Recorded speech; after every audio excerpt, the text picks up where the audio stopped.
Hello everyone, আসসালামু আলাইকুম। আশা করছি সবাই খুব বেশি ভালো আছেন এবং সুস্থ আছেন। আজকের ব্লগটি সম্পূর্ণ একটি ডে ট্যুরের ব্লগ।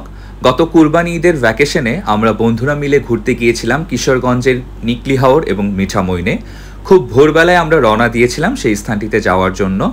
সময় স্বল্পতা বা ব্যস্ততার কারণে আমরা সঠিক সময়ে ব্লগটি এডিট করে আপলোড করতে পারিনি, সেজন্য আন্তরিকভাবে দুঃখিত। ট্যুরের মধ্যে সবচেয়ে মজার বা ইন্টারেস্টিং পার্ট হচ্ছে ভ্রমণের এই আশেপাশে যে দর্শনীয় স্থানগুলো আছে বা সিনেটিক ভিউগুলো আছে সেগুলো উপভোগ করতে করতে যাওয়া। এটি আমরা আসলে ভীষণভাবে উপভোগ করছিলাম এবং বন্ধুরা মিলে উপভোগ করতে করতে এক পর্যায়ে কিশোরগঞ্জ টাউনে পৌঁছে গেলাম। সেখানে নেমেই আমরা ফ্রেশ হয়ে নিলাম এবং একটি চায়ের দোকান থেকে হালকা নাস্তা করে নিলাম এবং পাশাপাশি চাও খেয়ে নিলাম। তারপর আমরা ঘাটে যাচ্ছিলাম। ঘাটের জন্য আমরা অটোতে উঠে পড়লাম, পাশাপাশি এই সিনেটিক ভিউগুলো উপভোগ করছিলাম কিশোরগঞ্জের। অতঃপর আমরা ঘাটে এসে পড়লাম এবং নৌকা ভাড়া করে নিলাম পুরো হাওরটি ঘুরে বেড়াবার জন্য।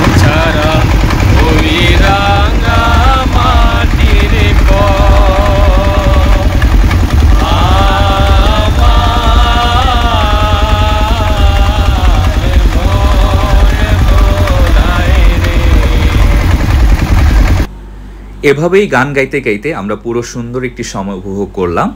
এক পর্যায়ে নৌকা চড়ছিল না, তো বন্ধুরা মিলে এটিকে ঠেলে ঠেলে অনেক দূর নিয়ে যাচ্ছিল, কারণ সেখানে পানির পরিমাণ খুবই কম ছিল।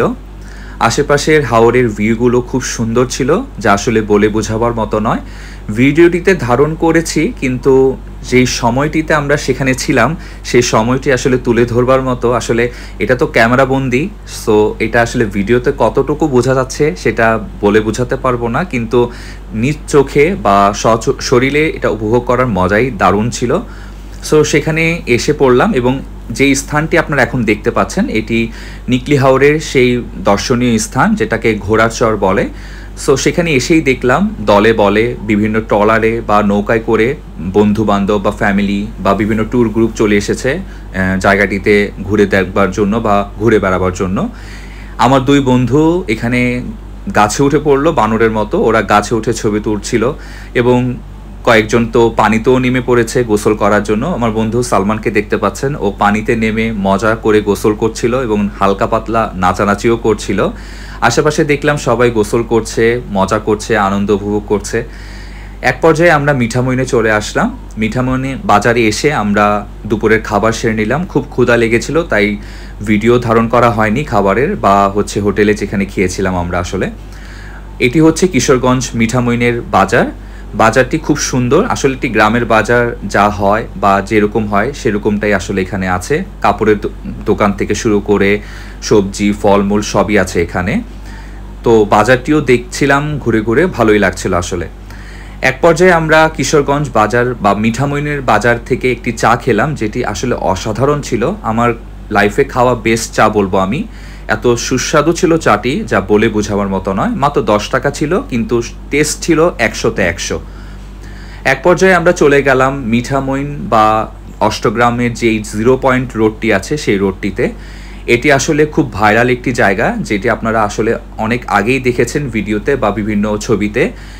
সুদীর্ঘ পথ এখানে আলপনা করা হয়েছে এবং এটি ভাইরালও হয়েছিল অনেক। সো সেখানে চলে আসলাম আমরা। এসেই দেখলাম বন্ধুবান্ধব বা বিভিন্ন পরিবার পরিজনরা এখানে সময় উপভোগ করছে, পাশাপাশি ছবি তুলছে, কেউ কেউ ভিডিও মেক করছে। আশেপাশের পরিবেশটি খুবই সুন্দর ছিল, চারপাশে খুব সুন্দর বাতাস বইছিল। এক পর্যায়ে আমিও একটি ভিডিও ধারণ করলাম, আমার বান্ধবী তানজিনা ভিডিওটি করে দিয়েছিল আমাকে।